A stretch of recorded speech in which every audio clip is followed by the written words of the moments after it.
Kini no sulod sa napulo ka tuig nako dire sa laing nasod, kini usa pod ni sa pangandoy nako sa una nga magkabalay og sariling balay no kini. Basta mangandoy ta inubanan sa pag-ampo, inubanan sa buhat, mao na walay imposible sa Ginoo nga ang atoang mga pangandoy matuman ra jud no. Kini no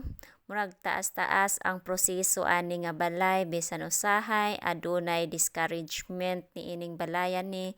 Siguro kung nakasubaybay mo nga ginapost nako ni sa una sa ako ang Facebook account nga kini nga balay no kung kanus nga hapit na mahuman unta kay concrete man ni sa una unya na mga kwarto-kwarto pero dili gyud to kabubot-on na para sa toa naabtan og linog mao na siya na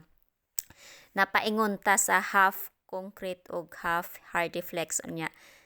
sabayan na lang pod natog plywood para maka-less og gasto no para makatipid-tipid mo na tulo ka kwarto og duha ka CR unta na pero gibawasan akong isa ka CR unya tulo ka kwarto para less na ganit ta sa gasto no kay wa man tay daghang kwarta unya daghan pod tag budget unon nya kana lang ang ato ang lipay pod kaayo ko kay bisan unsa man naatay makita sa ato ang hinaguan sa pipila ka tuig hinay-hinay lang di lang nato biglaon ang atong pangandoy sa kinabuhi kay kung biglaon nato di gyud nato kaya mao lang na pod na ako ang maingon ma-inspired sa uban hinay-hinay lang no.